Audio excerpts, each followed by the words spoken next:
Students, इसके पहले के सेशन में हमने CMA फाउंडेशन एग्ज़ाम जून 2023 के लिए डिमांड एंड सप्लाई चैप्टर की बात करूँ तो इसमें हमने मीनिंग देखा था, डेफिनेशन देखा था, उसके बाद टाइप्स ऑफ डिमांड देखे थे हमने, इंडिविजुअल डिमांड, ये सारे शेड्यूल देखा था इनका। इस वीडियो में हम बात करेंगे elasticity of demand.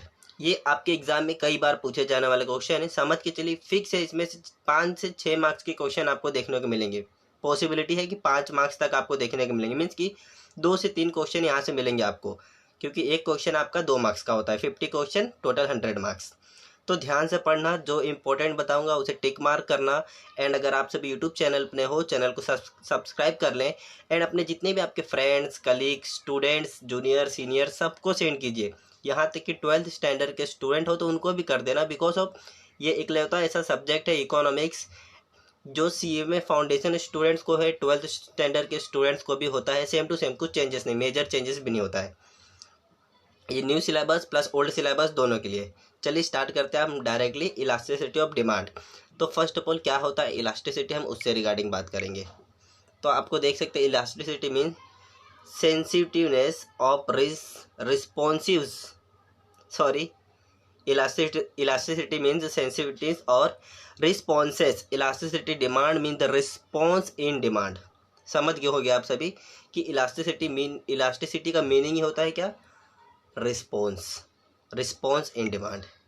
Second of all, the elasticity of demand explain change in demand due to the change in the determinant of the demand. तो आपको एग्जाम में इस तरीके का जो है इलास्टिसिटी डिमांड, जो ये नहीं पूछेगा इलास्टिसिटी डिमांड क्या है। Elasticity demand means response in demand. ये यहाँ का पॉइंट जो मैंने बताया, ये पॉइंट इंपॉर्टेंट है, इसको नोट कर लेना। अब आगे चलते हैं हम टाइप्स ऑफ इलास्टिसिटी डिमांड। इसमें से आपको क्वेश्चन आ सकता है कि elasticity demanded are dash type. तो आपको यहाँ पे सेलेक्ट करना होगा, ऑप्शन आएगा 3, 2, 4, 5 जो भी होगा। तो आपको 3 ऑप्शन पे सेलेक्ट करना होगा। Y?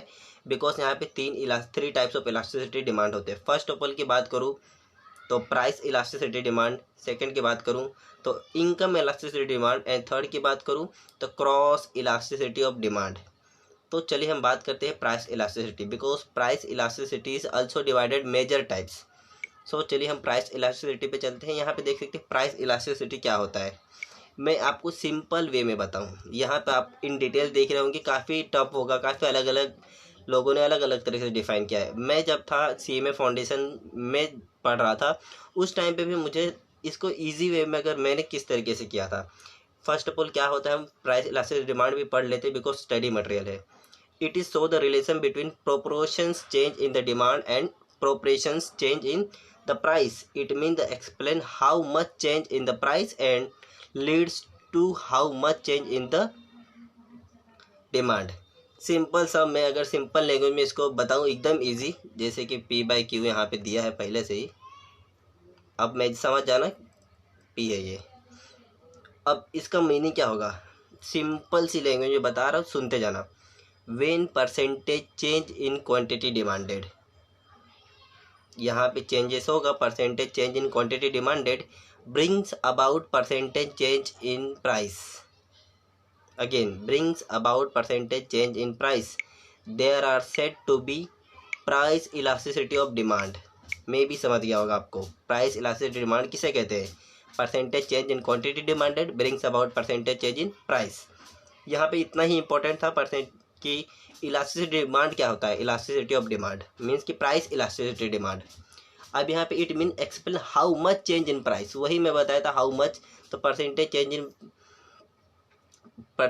in quantity demanded brings about percentage change in price. There are also said to the price elasticity demand. जब मैं लाइव सेशन कंडक्ट करूँगा, इतनी अवेलेबिलिटी हो जाएगी, आप लोग सपोर्ट करेंगे, बाकी स्टूडेंट कनेक्ट होंगे, तो हम धीरे धीरे लाइव सेशन में और डीप से बताऊँगा। मैं एक्सपांसन मोड में हूँ, धीरे धीरे मैं ग्रो हो रहा हूँ, धीरे धीरे आपको भी ग्रो करूँगा, बिकॉज मेरा कोई पर्पस नहीं है यहाँ पे, जस्ट आप एजुकेशन मोड पे चलेंगे हम।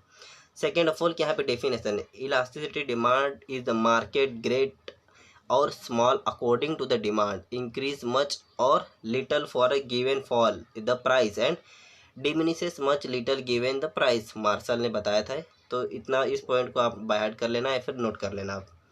चलिए आगे बढ़ते हैं हम। अब यहाँ पे देख सकते हैं प्राइस इलास्टिसिटी डिमांड जो हम करते थे, अभी तक हमने प्राइस इलास्टिसिटी डिमांड क्या होता है ये जाने। अब यहाँ पे प्राइस इलास्टिसिटी डिमांड के अंदर भी बहुत सारे हैं इलास्टिसिटी डिमांड। लाइक अगर हम देखें तो 5 टाइप्स के प्राइस इलास्टिसिटी डिमांड होते हैं, और इस पांचों में से फिक्स है कि 2 से 3 क्वेश्चन आपको देखने को मिलेंगे आपके एग्जाम में। First of all perfectly elastic demand, second perfectly inelastic, third relatively elastic demand, fourth relatively inelastic, and fifth जो है यूनिटरी इलास्टिक डिमांड। इस तरीके से आपको एग्जाम में देखने को मिलेंगे। अब इसमें कौन कौन से एक एक को हम सॉल्व करेंगे, इसमें मीन्स कि पढ़ेंगे क्या है, किसमें क्या आता है। तो फर्स्ट ऑफ ऑल आता है हमारा परफेक्टली इलास्टिक डिमांड। तो इसका देख सकते हैं सीधा सा क्या दिया है, when the price is constant in the there is a change in demand is said be perfectly elastic demand. It is mean the demand may be increase or decrease without change in price value EP infinity. तो simple सा मतलब है इसका perfectly elastic demand क्या होता है। अगर point यहाँ से इम्पोर्टेंट वाला, ये इतना इम्पोर्टेंट है, इन्फिनिटी। परफेक्टली इलास्टिसिटी जो होगा वो इन्फिनिट होगा। इन्फिनिट का सिंबल दिख रहा है आपको। अगर क्वेश्चन पूछा जाएगा आपसे, कभी कभी ऐसा पूछा जाए perfectly elastic demand parallel to x axis y axis, तो इसका भी आंसर आपको आना चाहिए। तो डिमांड कर्व जो है फर्स्ट ऑफ ऑल प्राइस जो परफेक्टली इलास्टिसिटी डिमांड है वो इज इक्वल टू इन्फिनिटी होता है, इन्फिनाइट लाइन होती है उसकी। जैसे कि आप देख सकते हैं लाइन जो है कोई इसका मेजर नहीं, बिकॉज यहाँ पे जो ये सिंबल बना है वो आपको दिख रहा है इस तरीके का, इस तरीके का। इसका मतलब होता है कहीं रुकने वाला नहीं, इन्फिनिट टाइम तक जाने वाला है। तो इसीलिए जो परफेक्टली इलास्टिक डिमांड है वो इन्फिनिट है। यहाँ पे इंपॉर्टेंट क्या था कि परफेक्टली इलास्टिक डिमांड इन्फिनिट होता है। Second of all demand curve क्या होता है इसका parallel to O X axis. ये इंपॉर्टेंट है, इसको आप स्टार मार्क भी कर देता हूँ, आप इसको नोट डाउन कर लेना, आपके एग्जाम में भी पूछा जाएगा है। चलिए अब हम आगे चलते हैं। Second of all perfectly in elastic demand क्या होता है, when the price is change in the no change in the demand is set to the perfectly inelastic demand. Simple सा जब प्राइस चेंज होगा बट उसका कोई इफेक्ट नहीं गिरने वाला है डिमांड पे, उसको कहेंगे परफेक्टली इनइलास्टिक। तो इसको EP इज इक्वल टू 0 भी कह सकते हैं। एंड इसका जो डिमांड कर्व होता है parallel to OY axis. Okay students, कहीं भी कुछ भी डाउट आए कमेंट सेक्शन में आप कमेंट करना, बिकॉज मैं लाइव सेशन में नहीं हूँ कि मैं बता सकूँ आपको इन डिटेल्स। जितना बता रहा हूँ इम्पोर्टेंट बता रहा हूँ। उसके बाद मैं आपको MCQ मोड में भी लेके जाऊँगा। इस वीक में हम इसको कंप्लीट कर देंगे, मे भी आधा इकोनॉमिक्स खत्म हो जाएगा आपका। अब second of all electrically elastic demand, in the proportions change in the demand is more than proportions change in the price is said to be relatively elasticity. Means कि क्या होना है यहाँ पे, the proportion change in demand more than proportion, means की greater than की बात हो रही है। When percentage change in the price greater than percentage change in amount there are said to be relatively elasticity demand. यहाँ पे point important क्या है, मोर देन वाली बात हुई, ग्रेटर देन उसको कहेंगे relatively in elastic, sorry relatively elastic demand. जैसे कि मैंने बताया EP is a greater than 1, यहाँ पे जो होगा ग्रेटर देन 1 हुआ तो आप समझ जाना कि वो क्या होगा, always relatively elastic demand. Demand यहाँ से इंपॉर्टेंट है, रिलेटिवली 1 देन है तो डिमांड करो क्या होगा, उसका स्लोप डाउनवर्ड। आपके एग्जाम में ये लाइन पूछी जाएगी कि बताइए रिलेटिवली इलास्टिक डिमांड का कर्व क्या है, स्लोप क्या होगा, तो आपको बताना होगा डाउनवर्ड। और कभी पूछेगा ग्रेटर देन 1 है तो क्या आएगा वहाँ पे, तो आपको सेलेक्ट करना relatively elastic demand. Okay, diagram base पे अगर आप समझेंगे तो और अच्छा होगा। फोर्थ को पे आते हैं हम, रिलेटिवली इन इलास्टिक डिमांड। यहाँ पे क्या बात होती है, नेसेसरी गुड्स, इसमें नेसेसरी गुड्स आता है और रिलेटिवली ये भी एक इम्पॉर्टेंट है स्टूडेंट्स, याद रखना। जैसे यहाँ पे मैंने तो ग्रेटर देन 1 हुआ तो रिलेटिवली इलास्टिक डिमांड होगा और इसका स्लोप होगा डाउनवर्ड। अब इसमें लग्जरीज गुड आएंगे, तो कमेंट में आई वांट कि आप कमेंट सेक्शन में लग्जरी गुड्स क्या होते हो कमेंट सेक्शन में आप कमेंट कर दीजिए। क्वेश्चन नंबर 4 पे चलते हैं, जो हमारा पॉइंट नंबर 4 है यहाँ पे, relatively inelastic demand, the proportion change in the demand less than, again वहाँ पे ग्रेटर देन 1 हो रहा था, यहाँ पे लेस देन होगा, less than proportion change in the price there is a said relatively inelastic. मीन्स कि क्या यहाँ पे इंपॉर्टेंट क्या लेस देन की बात होगी यहाँ पे, उसको रिलेटिवली इन इलास्टिक डिमांड कहेंगे। It means the more changes in price leads to the less change in the demand here in the value E P is less than 1। Again relatively inelastic में क्या है, relatively inelastic में अगर less than 1 हुआ तो relatively in elastic, greater than हुआ तो relatively elastic. Okay, the demand curve क्या होगा रिलेटिवली इन इलास्टिक का, अगर हम बात करें तो इसका स्लोप जो होगा हमारा डाउनवर्ड होगा और रिलेटिवली इलास्टिक का अपवर्ड हो रहा था, maybe left to the right but it is steeper relatively, ये भी आपका इंपॉर्टेंट है, स्टीपर होता है जैसे कि आप देख रहे होंगे स्क्रीन पे ये डायग्राम। आइए हम यूनिटरी पे जाते हैं। यूनिटरी बहुत इजी है, ये पांचों में से अगेन बता रहा हूँ 2 मार्क्स के क्वेश्चन, 2 क्वेश्चन आएंगे जिसकी वैल्यू होगी 4 मार्क्स का। Unitary elastic demand, the proportion change in the equal proportion change in the price, it's said to be unitary elasticity. It means the change in the demand change in the price, same here the value EP is 1। generally comfort goods unitary elasticity demand, comfort goods को क्या कहते हैं unitary elastic demand कहते हैं। unitary elasticity demand curve क्या होगा, उसका curve का स्लोप क्या होता है डाउनवर्ड फ्रॉम कहाँ से लेफ्ट टू राइट, और एक क्या होता है रेक्टेंगुलर हाइपरबोला, याद रखना हाइपरबोला होता है, इक्वल इक्वल इक्वल, इसी को हम कहेंगे यूनिटरी इलास्टिक डिमांड। ये आपके एग्जाम में आने के काफ़ी चांसेस रखता है।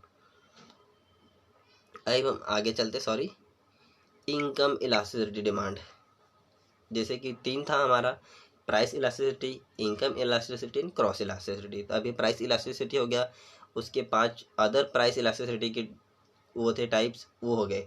अब यहाँ पे हम आते हैं इनकम इलास्टिसिटी डिमांड। तो इनकम इलास्टिसिटी डिमांड क्या होता है, बहुत सिंपल से लैंग्वेज में बता रहा हूँ। When percentage change in quantity demanded brings about percentage change in income, there are said to be income elasticity demand. देख सकती है, यही बोला होगा यहाँ पे।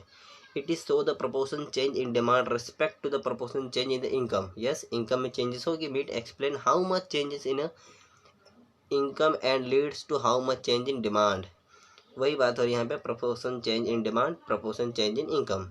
डिमांड में जो चेंजेस होगा वही आपका कितना हुआ इनकम में, उसे कहेंगे इनकम इलास्टिसिटी डिमांड। यहाँ पे perfectly elastic demand E Y, इन जो इन्फिनिटी था हमारा, perfectly elastic demand is equal to जी1, इक्वल होगा रिलेटिव इलास्टिक इनकम, क्या होगा सॉरी रिलेटिवली इलास्टिक इनकम की बात हो रही है यहाँ पे। Relatively elastic income demand greater than 1, less than 1, equal than 1, unitary वही हो गया।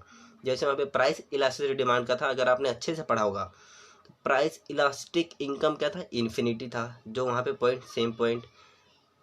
परफेक्टली इन इलास्टिक डिमांड क्या था 0 था। रिलेटिवली इलास्टिक इनकम डिमांड क्या था ग्रेटर देन 1 था। सेम टू सेम है, वो भी पार्ट आप में भी समझ गए होंगे, नहीं समझे तो फिर से कमेंट सेक्शन आपके लिए।